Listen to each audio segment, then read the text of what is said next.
Tonight, the power of the vice president in certifying election results. There is no idea more un-American than the notion that any one person could choose the American president.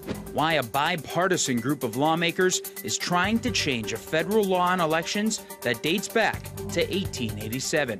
Plus, record-setting heat hits the U.S. and Europe. Make sure to wear loose-fitting clothing so that the breeze can kind of cool you off a little bit. From the physical effects to the wildfires they're starting, the latest as temperatures soar. And Christy, we don't complain about things, we fix them. The fatherly wisdom that led South Dakota's governor into politics.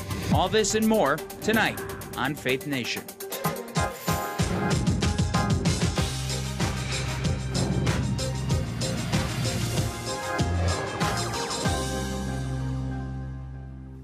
From president of the Senate to choosing the next president, what role does the VP have when it comes to elections? Welcome to Faith Nation. I'm Tara Mergener. In Washington, I'm Matt Gelka. Reforming the Electoral Count Act in largely partisan times. That reform is the aim of a bipartisan group of lawmakers. That's right. The ultimate goal to clarify the role of the vice president and of Congress when it comes to confirming the winner of a presidential election. A key issue that helped spark the flame of the Capitol Hill attack on January 6th. National security correspondent Caitlin Burke joins us now with tonight's top story. Caitlin, what does this act do? Tara, in short, the Electoral Count Act lays out how Congress counts electoral college votes from each state, especially when there's a challenge. After a disputed election in 1876, the Electoral Count Act established a joint session of Congress to oversee the counting of electoral votes. During that process, any written objection to the votes from at least one House member and one senator sends lawmakers back to their respective houses to consider the objection. The power to sustain or overrule placed fully with Congress. That scenario played out after the 2020 presidential election, and now the public hearings by the January 6th committee have thrust the law back into the spotlight. Lawmakers alleging that former President Donald Trump knowingly tried to exploit loopholes to stay in power. Here is one sample of testimony given by one of the witnesses before us today, the Vice President's General Counsel.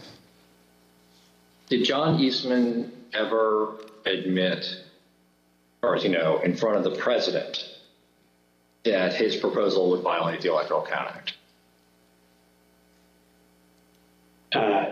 I believe he did on the 4th. Trump and others insist Vice President Mike Pence had the power to throw out certain election results or send them back to the states. They were hoping that there would be objections made under the act by a member of the House and a member of the Senate to the electoral votes coming from particular states, places like Georgia and Arizona, and then there would be a debate about whether they should be sustained or overruled. They were all overruled.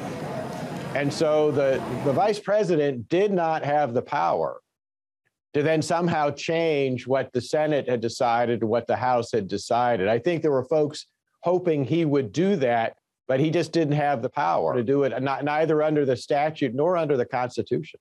Hans von Spakovsky, an election integrity expert with the Heritage Foundation, says the vice president's role in certifying election results is purely ministerial, which means he really doesn't have any power at all, a point Pence himself has addressed. I had no right to overturn the election.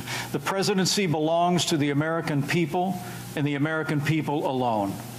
And frankly, there is no idea more un-American than the notion that any one person could choose the American president. While Spakovsky sees 2020 as an example of the Electoral Count Act working, a bipartisan group of lawmakers feel the law needs to be clarified. The Senate Election Group says their new plan will clearly state that the vice president cannot unilaterally reject electors. It will raise the threshold required for members of Congress to challenge election results and specify who can submit a slate of electors from a state.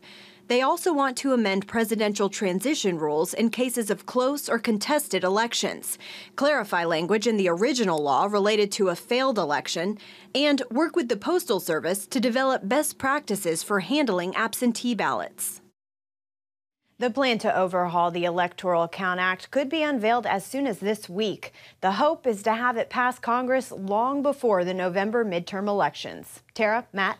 All right, Caitlin, thank you. For more, let's bring in chief political analyst David Brody. David, few things we know it in D.C. are bipartisan these days. So what makes electoral college reform something both sides can actually rally around? Well, because it's less than what Democrats wanted originally. They wanted a whole big voting rights package. But I think what we're seeing here is it's going to be concentrated on this Electoral Count Act. And I think once you're right there, then you start to have negotiation. And let's remember, okay, let's be honest, right? It's Susan Collins. It's a bunch of folks that are not MAGA folks at all in the Senate. But it could be 10 to 15 or so U.S. senators on the Republican side that side with Democrats and get this thing done. And I think that's a big part of it. I think what's interesting here, and there's a lot to dissect, so I'll try to keep it brief, but it's interesting because the Trump folks at the time were arguing, John Eastman and many other lawyers, Jenna Ellis, they were all arguing that the Electoral Count Act actually was very confusing and that it did need to be clarified. So this idea that it should be clarified now, in a way, you can make the argument that the Trump folks were right all along, that that's exactly what they were saying, that because it wasn't clear as to what should happen because it was an arcane law, things needed to be changed. So here we are, and I think you're going to see some bipartisan support on it for sure. Now, David, when talking about reforming the Electoral Count Act, at first some Democrats were trying to tie it to broader voter rights measures, but the latest proposals don't include those kind of sweeping voting rights angles. Why is that? What's the significance there? Right. Well, you've got Manchin and Sinema, and they're just not going to get anything done on voting rights overall, that HR1 that we hear so much, or SR1 in the Senate, I should say. And so that just stops it right there. I think what's going to be interesting to see here is the devil's in the details. What is going to be in this exactly? You know, there is something in this Electoral Count Act, at least we believe it to be, that states will have a deadline as to when they can change their rules. This was a big complaint by the MAGA crowd, the Trump crowd. Who said, wait a minute, you can't just change the rules at the last moment. Well, what will this Electoral Count Act say when it comes to that? I think that will be very interesting to see. And clearly, they're going to change the ceremonial language. This idea that Vice President Mike Pence cannot just go ahead and unilaterally declare an election null and void, if you will. However, once again, back to the language, you know, Jenna Ellis and many other Trump lawyers argued at the time that they wanted to see Mike Pence send those electoral votes back to the states. What will they say about that in the electoral count vote? There's a lot of still unanswered questions here. All right, David, thanks. Well, dangerously high temperatures have more than 40 million Americans facing heat warnings. In Oklahoma today, some areas hitting at least 110 degrees, and in Texas, another scorcher. The National Weather Service warns temperatures the next couple of days could rise to about 105. The warm weather that's stretching across the plains, Mississippi, and the southeast. It's also being seen in the southwest in parts of California and Arizona. The high temperatures are raising fears over wildfires, with firefighters already battling 89 large blazes across 12 states. And the record-breaking heat not just happening here in the U.S. In the United Kingdom today, an all-time high of 104 degrees was measured at Heathrow Airport. I'm pretty desperate. I mean, there is sweat running down everybody's backs. I do worry for people who are elderly and people who don't deal with the heat very well. Meanwhile, in southern and western Europe, the situation is growing deadlier by the day. More than 1,100 people have died due to the extreme heat, and wildfires continue to rage in France and Spain. A message to the West. Russian President Vladimir Putin heads to Iran. What that trip could signal after this. As the war rages on in Ukraine, Russian President Vladimir Putin today made a rare trip out of his country, traveling to Iran. Putin met with his Iranian and Turkish counterparts in Tehran. The meeting comes as both Russia and Ukraine are prime targets of U.S. sanctions. And it's taking place just days after President Biden visited Israel and Saudi Arabia, Tehran's main adversaries. Meanwhile, the White House claims Russian officials are prospecting the country's military-capable drones for use against Ukraine. And for more on that, we turn to Michael O'Hanlon with the Brookings Institution. Michael, thank you so much for joining us. This is coming just days after President Biden's Mideast trip. Does Putin's visit to Iran send a signal to President Biden? And if so, what's the message they're sending? I don't know if there's a direct response intended here, but I do think that President Putin has a few ideas up his sleeve. For one thing, apparently he wants to buy military technology from Iran, specifically drones, whether reconnaissance drones or weaponized drones, because his own country may be running out of what they had before. I believe Ukraine is shooting down a lot of Russian drones, and Russia can't easily import the semiconductors and other advanced electronics needed to make modern drones work with all of their sensors and all of their automated data processing. So Iran, ironically, may be a higher technology power at this point than Russia in terms of its ability to manufacture drones. And that is one reason that I think Putin wants to go. A second may be that he just wants to keep his options open for future negotiations. President Erdogan of Turkey, as you know, has convened previous talks with Ukraine and Russia. Those talks didn't go anywhere, obviously, and I don't think they will anytime soon. But at some point, Putin may want to consider some kind of a ceasefire arrangement, or at least give the appearance to the world that he's considering it, perhaps to prevent Europeans and Americans and Japanese and others from further resolving to toughen sanctions against Russia. And so for that reason, having an option to at least give the appearance of participating in negotiations may be advantageous, and Putin may be thinking down the road on that one as well. So those are the kind of reasons why I think he's on this trip. Yeah, I think you just kind of addressed it here, the key elements in this relationship between Russia and Iran. You know, what else do each of them get out of this? It sounds like it could be mutually beneficial to both of them to work together. Well, on Iran, as you pointed out in your very good story prior to our interview, Iran is already under the targeting of the United States, at least in terms of sanctions. It's considered more or less a rogue country. It has been for decades.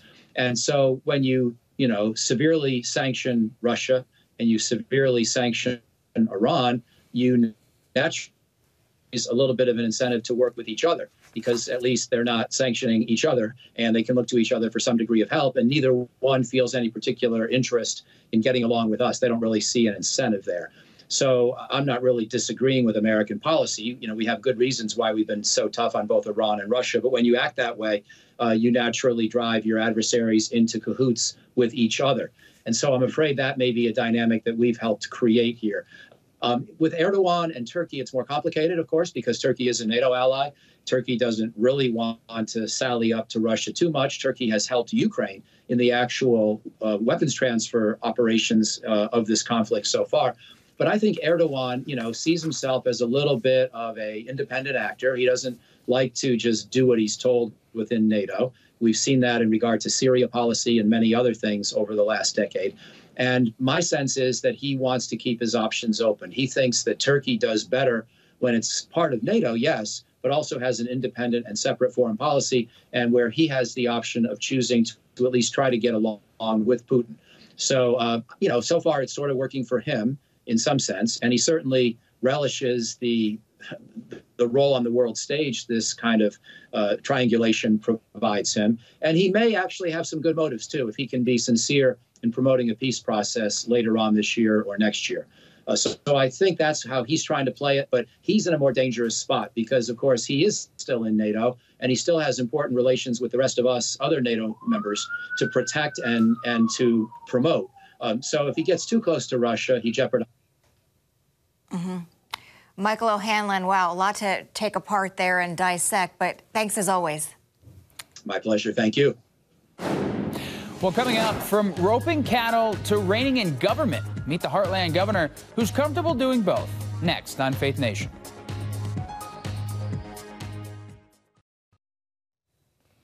Welcome back. It is primary day in Maryland. The race for the governor's office is the biggest this midterm election. On the Republican side, it is a pseudo battle between former President Trump and current Maryland Governor moderate Republican Larry Hogan. Hogan, his term limit is set to expire, has been critical of the former president. He is backing his Secretary of Commerce, Kelly Schultz. Meanwhile, Trump has endorsed first-term Maryland House member Dan Cox. And on the Democratic side, two former Obama-era cabinet secretaries, Labor Secretary Tom Perez and Education Secretary John B. King Jr. They're hoping to win out against best-selling author Wes Moore and the current Maryland State Comptroller as their party nominee. Well, in recent years, South Dakota's governor has emerged as a political rock star in conservative circles. Kristi Noem credits her success to lessons she learned growing up on the family farm with her father. And she talks about it in her book, Not My First Rodeo, Lessons from the Heartland. CBN's Wendy Griffith brings us the story from South Dakota. South Dakota Governor Kristi Noem steps out looking like the picture-perfect cowgirl. But this isn't a costume. This is who she is. We live on the ranch, the one that my dad bought when I was about 12 or 13 years old. I love to chase cows and sit in tree stands hunting. So, for me to be in D.C., in a city, at receptions and dinners and in crowded House floors voting was a challenge. In her new book, Not My First Rodeo, Lessons from the Heartland, Noem dives into her childhood, working on the family farm, and going to church with her parents and siblings whenever the doors were open.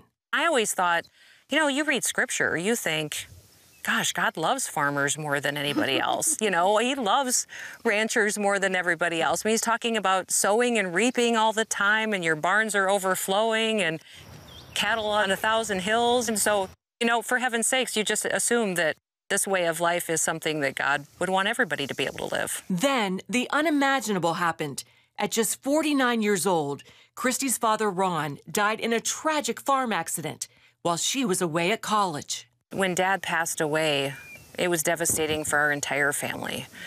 For me in particular, he was my best friend.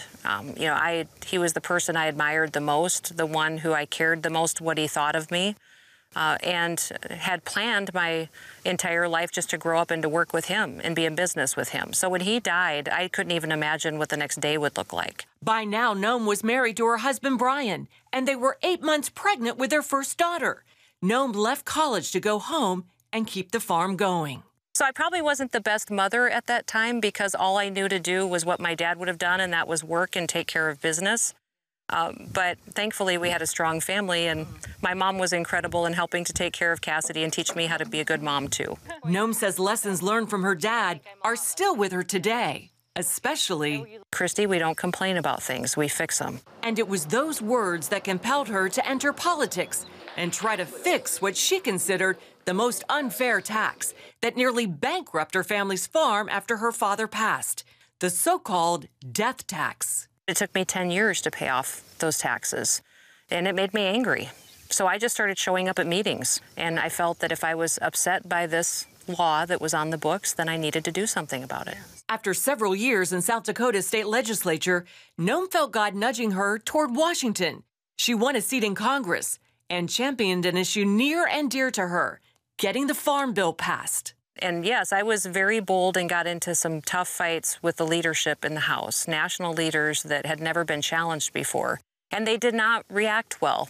But I would say that at the end of the day, we got it done. Noem calls her best decision the one she made to come back home to South Dakota. I think that being governor fits my personality better.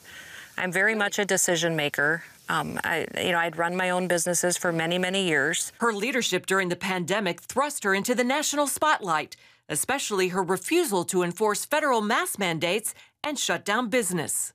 Well, I really felt like during the pandemic, we saw the best of South Dakota. We saw people that had faith in each other, faith in God, and they really partnered in a way that was pretty inspiring for the rest of the country to watch. Today, she and Lieutenant Governor Larry Roden, a third-generation cattle rancher, are running the show, with farming, cattle ranching, and the nation's food supply at the top of their priority list. I just have recognized for many, many years that the country that feeds itself controls its own future. But if we start importing food from another country, then they control us. And we are getting dangerously close to that. And we're seeing supply chain issues. Noem also recently signed legislation making girls' sports solely for biological females. And as of this June, no abortions are being performed in South Dakota. When I ran for governor, I told the entire country I wanted to be the most pro-life governor in the country. that we've ever had, and we're very proud of the fact that today we cherish our children in South Dakota. But it hasn't been all wins for Noam. Her attempts to forge new relationships with South Dakota's Native American Indians were not well received. There's a lot of healing that needs to happen there, and I talk a little bit in my book about some of the roadblocks that I've run into when it comes to the tribal council. Although she's running for another term as governor, conservatives inspired by her strong leadership style have urged a run for the White House. I don't have any plans to do that. I very much am looking forward to hopefully serving the people of South Dakota another 4 years. I hope they'll trust me to do that. I've also known that we'll see what God has planned, too, because he likes to surprise me once in a while. Do you ever still feel like that little girl on the ranch? I feel like that every day. Yes, I do. I find incredible joy from the same things that I did when I was a little girl. There's nothing better to me than a horse. I love chasing cows. So everything that I loved then, I still love. I just don't get to do it as often. One thing she promised herself when her dad died was that she would live her life to make him proud. I don't know. You know, that's a hard thing to judge. I think he'd be proud. But I know I can do better. Wendy Griffith, CBN News, Pierre, South Dakota. And I think it looks really good. Coming up, a heartfelt gift for a grieving mother. A story you won't want to miss coming up next.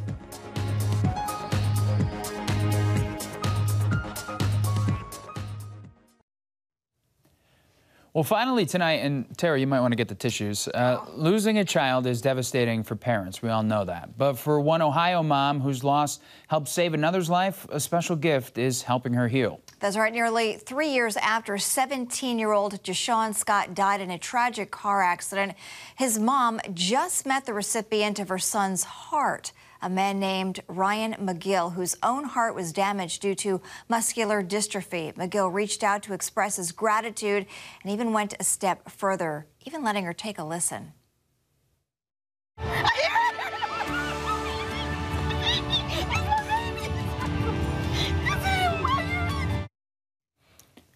Deshaun's organs helped save the lives of, can you believe it, 5 people. And thanks to one of those special recipients, his mother received a few more precious moments with her son.